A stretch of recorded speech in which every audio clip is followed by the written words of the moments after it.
بلا شبہ آپ نکال رہے ہیں، بلا شبہ فوج کا استعمال ہو رہا ہے، فوجی جنگی جہازوں کا استعمال ہو رہا ہے بہت بڑے تعداد میں۔ واقعات تو بہت سارے ہیں، اور شاید آپ ہمارے اسی پروگرام میں ہمارے عتیق صاحب سے سنے بھی کہ کیا کچھ ہو رہا ہے۔ لیکن میں یہی کہنا چاہوں گا کہ یہ امریکہ ایک خوبصورت اور آزاد معاشرہ ہے، بولنے کی آزادی، آنے جانے کی آزادی، گھومنے پھرنے کی آزادی۔ جو اختیارات پولیس کے پاس ہیں وہ پولیس کے ہی پاس رہنا چاہیے، ان کو یہ اختیارات نہ دیے جائے کہ وہ چلتے ہوئے کسی بھی آدمی کو روکیں اور پوچھ گچھ شروع کر دیں، ایسا نہیں ہونا چاہیے۔ یہاں ہمارے جو اٹرنیز ہیں، جو لائرز ہیں، وہ ایک عجیب بات کہہ رہے ہیں کہ خدا کے واسطے آپ لوگ اپنی آئی ڈی لے کے نکلیں، اپنے پاسپورٹ لے کے نکلیں۔ آپ یہ کب ہو گیا، یہ کب ہو گیا کہ ہمیں اپنی آئی ڈی لے کے نکلیں؟ ٹھیک ہے، ہمارا ڈرائیور لائسنس ہوتا ہے، وہ دکھا سکتے ہیں ہم، لیکن وہ آئی ڈی اب کافی نہیں ہے۔ مجھ جیسی شکل کا آدمی یا مجھ جیسے لہجے کا آدمی اگر باہر ہے تو پولیس اگر کسی بات پہ روکتی ہے تو مجھ سے یہ باتیں پوچھ سکتی ہے۔ یہ اختیارات پولیس کو دیے جا رہے ہیں۔ یہ معاشرہ کبھی بھی ایسا نہیں تھا۔ معاشرے میں تبدیلی بتدریج آتی ہے، اچانک نہیں آتی۔ اچانک تبدیلی جو ہوتی ہے معاشرے کو تتر بتر کر دیتی ہے، توڑ دیتی ہے۔ آج بس میرا یہی کہنا تھا کہ اللہ میاں اس عظیم ملک کو سدا قائم و دائم رکھے، اس کے قوانین کو، اس کے آئین کو ہمیشہ مستحکم رکھے۔ ہماری جو یہ حکومت ہے جو یہ کام کر رہی ہے، اللہ اس کو بھی توفیق دے کہ یہ عوام کی نمائندگی کریں، اور عوامی نمائندگوں پہ یہ سوال ہے کہ آپ بھی کسی ٹوٹ پھوٹ کا حصہ یا تقریب کا حصہ نہ بنیں۔ بس آج کا یہی کہنا تھا۔ آئیے دیکھتے ہیں کہ ہمارے محترم جناب عتیق صدیقی صاحب آج ہمارے لیے کیا پیغام لائے۔ عتیق صاحب حالت حاضر پہ بہترین تبصرہ کرتے ہیں، اور یقینی طور پر یہ جو آج کے حالات ہیں اس پہ تبصرہ کریں گے وہ۔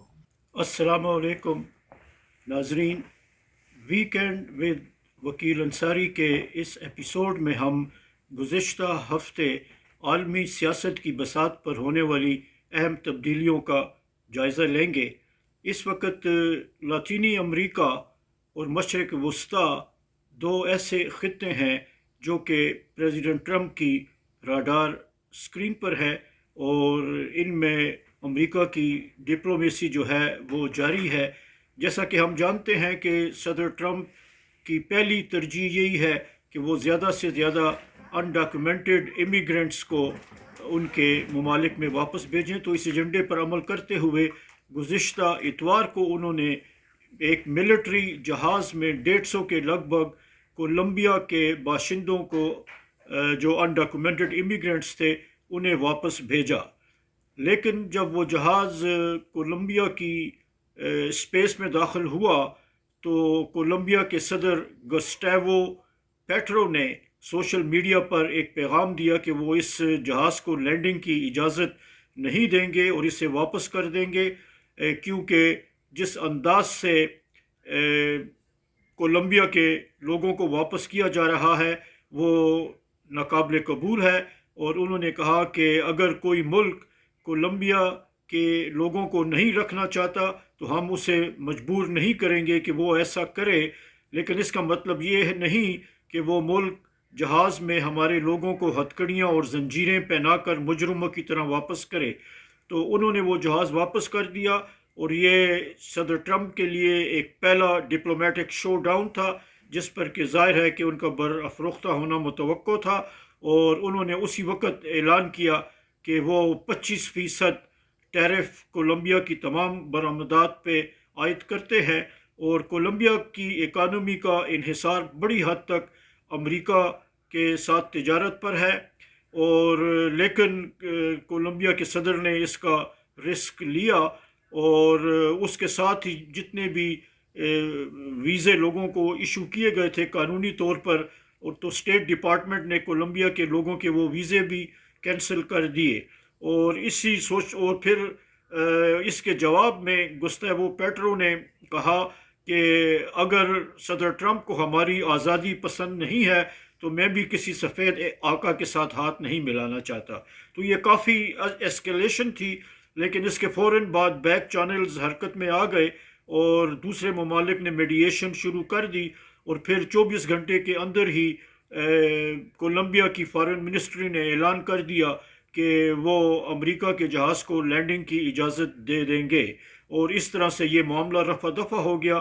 لیکن ابھی تک یہ پتہ نہیں چل سکا کہ جب کولمبیا کے جہاز نے لینڈ کیا تو ان امیگرینٹس کے ہاتھوں میں ہتھکڑیاں تھیں، انہیں زنجیریں پہنائی گئی تھیں یا انہیں باعزت طور پہ بھیجا گیا تھا. اس بات کا پتہ نہیں چل سکا. دوسرا جو خطہ اس وقت صدر ٹرمپ کی راڈار سکرین پر ہے وہ مشرق وسطیٰ ہے، اور ایک ہفتہ پہلے انہوں نے ایک چند ایسے بیانات دیے جنہوں نے مشرق وسطیٰ میں کافی ہلچل مچا دی. صدر ٹرمپ نے اتوار کی صبح ایئر فورس ون میں سفر کرتے ہوئے اردن کے بادشاہ کنگ عبداللہ کو فون کیا اور ان سے کہا کہ وہ زیادہ سے زیادہ غزہ کے لوگوں کو واپس لے لیں، اور انہوں نے کہا کہ غزہ تو ایسے بھی ایک ڈیمولیشن سائٹ بن چکا ہے، یعنی ایک ایسا کھنڈر کہ جس میں سے کہ وہ چیزیں جو بچ گئی ہیں انہیں بیچا جا سکتا ہے، اور اس کے بعد اس ملبے کے ڈھیر کو صاف کر کے اور وہاں پہ کوئی نئی تعمیرات کی جا سکتی ہیں. تو یہ ایک کافی شکی القلب قسم کا بیان تھا کہ 47,000 لوگ جو ہیں وہ شہید ہو چکے ہیں، اور پورا شہر جو ہے اور 20 لاکھ لوگوں کے گھر جو ہیں ہزاروں کی تعداد میں وہ ملبے کا ڈھیر بنا دیے گئے ہیں، اور ان کے بارے میں کہا جا رہا ہے کہ وہ ایک ڈیمولیشن سائٹ ہے. یہ ایک ریئل اسٹیٹ کی ٹرم تو ہو سکتی ہے، ایک ڈپلومیٹک اصطلاح اسے نہیں کہا جا سکتا. اور صدر ٹرمپ نے کنگ عبداللہ سے یہ بھی کہا کہ وہ مصر کے صدر عبد الفتح السیسی کو فون کر کے ان سے بھی کہیں گے کہ وہ کچھ ریفیوجی واپس لے لیں، اور اس کے ساتھ ہی انہوں نے کہا کہ غزہ کے لوگوں کو ایک بہتر زندگی اردن اور مصر میں مل سکتی ہے. اس کے بعد مصر اور اردن کے دارالخلافوں سے سخت رد عمل سامنے آیا، اور دونوں کے وزرائے خارجہ نے کہا کہ وہ کسی صورت بھی غزہ کے مزید فلسطینیوں کو قبول نہیں کریں گے. اردن میں پہلے ہی سے 20 لاکھ فلسطینی آباد ہے، اور کنگ عبداللہ کئی مرتبہ شکایت کر چکے ہیں کہ ان کا ملک ان 20 لاکھ فلسطینیوں کی وجہ سے غیر مستحکم ہو رہا ہے. ادھر مصر کے صدر عبد الفتح السیسی پہلے ہی کہہ چکے ہیں کہ اگر اسرائیل نے غزہ کے فلسطینیوں کو صحرائے سینا میں دھکیلنے کی کوشش کی تو 1979 میں اسرائیل اور ایجپٹ کے درمیان جو امن معاہدہ ہوا تھا، جو کہ میناکم بیگن اور انوار السادات نے پریزیڈنٹ جمی کارٹر کی صدارت میں کیمپ ڈیوڈ میں جس پر دستخط کیے تھے، تو فتح السیسی نے کہہ دیا کہ وہ امن کا معاہدہ منسوخ ہو جائے گا، اور اس طرح سے مشرق وسطیٰ کا سیاسی لینڈسکیپ جو ہے وہ پوری طرح بدل جائے گا. تو اب یہ دونوں طرف سے یہ انکار کر دیے گئے ہیں، اور اس کے ساتھ ہی جو ہے تو وہ اس کے بعد عرب جو دوسرے دارالخلافے تھے ان سے بھی شدید رد عمل سامنے آیا، اور کہا گیا کہ فلسطینیوں کو انہی کی سرزمین میں غزہ پر آباد کرنا چاہیے. اس کے ساتھ ہی اس وقت 2 سیز فائر جو ہیں وہ ان پر عمل ہو رہا ہے، ایک لبنان میں اور ایک غزہ میں. اور لبنان میں تو اسرائیل نے سیز فائر کے دوران ہی 22 افراد قتل کر دیے، لیکن حزب اللہ وہاں پہ کوئی زیادہ مزاحمت کرنے کی پوزیشن میں نہیں ہے، اس لیے اسرائیل نے جو بھی خلاف ورزی کی ہے اسے حزب اللہ کو قبول کرنا پڑ رہا ہے. جی عتیق بھائی، بہت بہت شکریہ، بہت ہی اچھی آپ نے باتیں کی. اور ناظرین، یہ ہمارے عتیق بھائی جو ہیں بات پتے کی کرتے ہیں، اور میرا خیال یہ ہے کہ جو صورتحال آپ نے بتائی ہے، جو حالات بن رہے ہیں، بس حالت قابو میں رہنے چاہیے. آئیے چلتے ہیں پھر ڈاکٹر بلند اقبال کی طرف. دیکھیے کس محنت سے وہ اس 5-7 منٹ کو تیاری کرتے ہیں، کتنے کاغذات لکھتے ہیں، کتنی کتابوں کا حوالہ دیتے ہیں، اور کن بڑی کتابوں کا حوالہ. تھینک یو وکیل بھائی. دوستوں، ویلکم ٹو ویکینڈ ود وکیل انصاری. سب سے پہلے تو میں شکریہ ادا کرتا چلوں کہ آپ کو یہ پروگرام پسند آ رہا ہے، اور اکثر و بیشتر آپ مجھے میسیج کرتے ہیں کہ آپ کو یہ نئی کتابوں کا تعارف اور یہ موضوعات جو مختلف نوعیت کے ہیں تھوڑے، اور آج کی ماڈرن تھنکنگ کو شو کرتے ہیں، اپروچ کو شو کرتے ہیں، پرابلم سالونگ اپروچ کو، وہ آپ کو پسند آ رہی ہے. تو میرا خیال ہے کہ یہ آئیڈیا اچھا ہے کہ ان باتوں پر ذرا سا غور کر لیا جائے کہ ویسٹرن ورلڈ کس طرح سے چیزوں کو سائنٹیفکلی سوچتا ہے. اب جیسے یہ کتاب ہے، اس کا نام ہے لبریٹڈ مائنڈ، 2019 میں آئی تھی، اس پر بات کر لیتے ہیں۔ اس کتاب کے اندر انہوں نے سائیکالوجیکل فلیکسیبلٹی جو ہے وہ کس طرح ڈیولپ کی جائے اس پر بات کی ہے۔ سائیکالوجیکل فلیکسیبلٹی کے اندر انہوں نے بتایا ہے کہ اصل میں جو ہماری زندگی ہے اس میں بہت سارے اسٹریسز ہیں، انگزائٹی ہے، ٹینشنز ہیں، وہ کس طرح سے ڈیل کی جائے، کس طرح سے اس میں سے ہم ایسا راستہ نکالیں کہ ہماری زندگی زیادہ بہتر ہو جائے۔ Acceptance and commitment therapy, ACT، یہ ایک طرح کی تھراپی ہے جو ہمارے اسٹیو ہیس نے ڈیولپ کی، جو کہ پروفیسر ہیں سائیکالوجی کے، انہی کی کتاب ہے لبریٹڈ مائنڈ۔ انہوں نے اس طرح کی کوئی 46 کتابیں لکھی ہیں، 46 بکس، اور ان کے 600 سے زیادہ سائنٹیفک پبلیکیشن آ چکی ہے۔ اس میں یہ بتاتے ہیں کہ ہم کس طرح سے اپنی پرسنل ویلیوز کو گائیڈ کر سکتے ہیں زندگی کے مشکل مسائل کے وقت، زندگی میں جو ہمارے پرابلمز آئی ہوئی ہوتی ہیں، جو ڈسکمفرٹس، جو ایموشنل پرابلمز، جو انگزائٹی، جو اسٹریس آ رہی ہوتی ہے، اس کو ہم اپنی پرسنل ویلیوز کے لحاظ سے کس طرح سے ڈیل کر سکتے ہیں۔ اسی کو انہوں نے نام دیا ہے سائیکالوجیکل فلیکسیبلٹی۔ سائیکالوجیکل فلیکسیبلٹی کس طرح سے ڈیولپ کی جا سکتی ہے۔ پہلا پوائنٹ کیا ہے؟ پہلا پوائنٹ ہے دا مائنڈس چیز گیم۔ وہ کہتے ہیں کہ ہم تمام ہیومن بینگ کا مائنڈ ایوالو بھی کچھ ایسا ہوا ہے کہ جب کبھی بھی کوئی تھاٹ آتا ہے تو ہمارا مائنڈ اس کو ایک ایبسولوٹ ٹروتھ سمجھ کر لے لیتا ہے۔ فار ایگزامپل ہم پریشان ہیں، ہم کہتے ہو I can not afford it, تو I can not afford it, یہ پریشانی ایک دم اسٹریس بڑھتا چلا جا رہا ہے۔ وہ کہتے ہیں کہ آپ کا مائنڈ اس کو پازیٹیو ڈائریکشن میں لے لیتا ہے، اسی ڈائریکشن میں کہ وہ سمجھتا ہے کہ کوئی پرابلم آ گئی ہے۔ تو بجائے اس کے کہ آپ یہ سوچیں کہ آئی کین ناٹ افورڈ اٹ، بلکہ آپ یہ سوچیں کہ I have a thought that I can not afford it. اب یہ کہتے ہیں ایک چھوٹا سا مینٹل شفٹ ہے، اگر آپ اس طرح سے مینٹل شفٹ لے لیں گے تو وہ چیز ایک پاسنگ مینٹل ایونٹ بن جائے گی، وہ چیز ایبسولوٹ پرابلم نہیں بن پائے گی۔ یہ بات بالکل ایسے ہی ہے کہ جیسے نیکسٹ پوائنٹ میں کہتے ہیں be the sky not the weather, یعنی آسمان بنو، ویدر مت بنو۔ Weather is just like a emotion. For example جیسے کہ اسٹرامی ہوتا ہے، کلاؤڈی ہوتا ہے، وہ تو آئے گا، آپ کے ایموشنز تو اچھے برے آئیں گے، لیکن آپ اسکائی کی طرح رہیں، آپ اس کو دور سے دیکھیں۔ آپ فار ایگزامپل آپ کی جاب کا کرائسس آئے گیا، آپ کے باس نے آپ پر ڈانٹا اور آپ کو کہا کہ آپ کو نکال دے گا۔ اب آپ اس کو یا تو سیلف کرٹیسزم کے طور پر لے لیں اور زندگی میں اسٹریس کریٹ کر لیں، یا پھر آپ اس کو وائڈر پرسپیکٹ پہ سوچیں کہ یہ ایسا کیوں ہوا اور اسے کس طرح سے میں ہینڈل کروں۔ تو اب کیا ہوا کہ آپ نے اپنے آپ کو اس سے دور کر لیا، اور اس کے بعد اس پورے اسٹارم کو دیکھا، اس پوری انگزائٹی کو دیکھا جو آپ کے اندر ڈیولپ ہو رہی ہے۔ تو کہنے کا ان کا مطلب یہ ہے کہ ایک طرح کی آپ کے اندر ایک سپر پاور ڈیولپ ہو جاتی ہے، یہ سوچ کے کہ آئی ایم اینکشیس، یا پھر یہ سوچنا کہ I am experiencing anxiety right now. ان دونوں باتوں میں بڑا فرق ہے کہ I am experiencing anxiety right now, why? اب یہ آپ انالیسس میں چلے گئے۔ آئی ایم اینکشیس تو وہ تو پھر آپ پہ چڑھ جائے گی۔ تو ان کا کہنے کا یہاں پوائنٹ یہی ہے کہ your thoughts, your emotions, your experiences آپ کو ڈیفائن نہ کریں، بلکہ آپ کی اویئرنیس آپ کو ڈیفائن کرے کہ آپ اس تھاٹ کو، اس ایموشن کو اور اس ایکسپیرینس کو سمجھ رہے ہیں، اس کو انالائز کر رہے ہیں، اس طرح سے آپ اس کو لیں۔ فار ایگزامپل گھر میں جھگڑا ہو گیا، چیخ رہے ہیں، چلا رہے ہیں، تو آپ اس اسکیلیٹنگ کے حصہ بن گئے، آپ اس کا حصہ نہیں بنے۔ آپ دور ہٹ کر مائنڈفلنس ہو کر سوچیں کہ ایسا کیوں ہو رہا ہے، اس پین، اس ایموشن کو فیل کریں، اس کے بعد طے کریں کہ کیا اسی طرح سے رسپانس کرنا تھا۔ اگلا پوائنٹ ہے پین ایز اے ٹیچر۔ بڑی چھوٹی سی اور امپورٹنٹ مثال ہے کہ آپ کوئی ہیوی سی چیز اٹھا لیں، کچھ دیر کے بعد آپ کیا کرتے ہیں، اس کو خرید لے آتے ہیں، کیونکہ آپ بہت دیر تک ہاتھ کو اسٹریچ نہیں کر سکتے۔ تو یہ کہتے ہیں بالکل ہیومن جو ڈسکمفرٹ والا ایکسپیرینس ہے نا، ان کا پین ایسا ہی ہوتا ہے۔ جب آپ اس کو اپنے سے قریب کر لیتے ہیں نا، تو پھر وہ درد کم ہو جاتا ہے۔ اس درد کو کم کرنے کے لیے اپنے سے قریب لے آئے۔ فار ایگزامپل ایک خاتون ہے، ان کی دوستی خراب ہو گئی ہے یا ان کی ریلیشن شپ ٹوٹ گئی ہے، اب وہ اس درد کو محسوس کرتی ہے کہ بہت تکلیف ہوتی ہے، تو میں اپنے آپ کو مصروف رکھوں۔ مصروف رکھنے سے درد ختم نہیں ہوگا۔ بہتر ہوگا کہ آپ یہ بات محسوس کر لیں کہ مجھے درد اس لیے ہو رہا ہے کیونکہ میں نے اس کو، میری وہ کور ویلیو تھی، اس لیے میں سمجھتی ہوں کہ مجھے درد ہو رہا ہے، نہیں کہ I am doing something that matters to me. یہ جو انگزائٹی مجھے ہو رہی ہے وہ اس لیے ہو رہی ہے کیونکہ وہ میٹر کر رہا تھا، تو اب میں انالائز کر رہی ہوں۔ تو ایموشنل پین کو اسی طرح سے لینا چاہیے، اس کو انالائز کرنا چاہیے، ریدر دین کہ آپ اسے دور ہٹ کر اس کو دیکھیں۔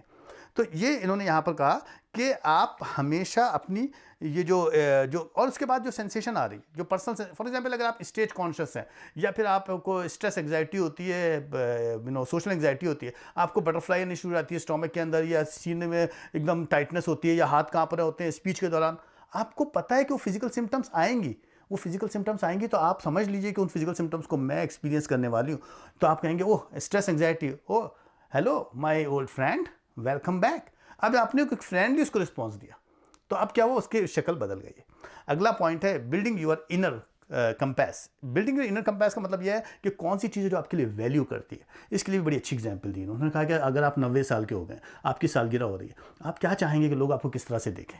آپ کی سکسیس، آپ کی اچیومنٹ، اصل بات یہ نہیں ہے. وہ دیکھیں گے آپ کی زندگی کیسے رہی, آپ نے لوگوں سے بڑھتے کیسے, آپ نے اپنی زندگی کو کس طرح سے ان کے ساتھ آپ کا برتاؤ رہا, انٹریکشن رہا, آپ نے کیا ان کو نوازا اپنی ساری زندگی میں, کس طرح سے آپ ان کے ساتھ شیئر کرتے رہے چیزوں کے اندر, جو بھی آپ کی کیپیسٹی تھی اس کے لحاظ سے آپ کس طرح ان کے کام آئے.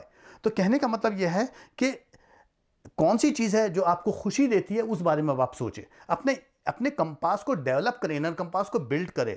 برنگنگ کریٹیوٹی, وہ آپ کو خوشی دیتی ہے.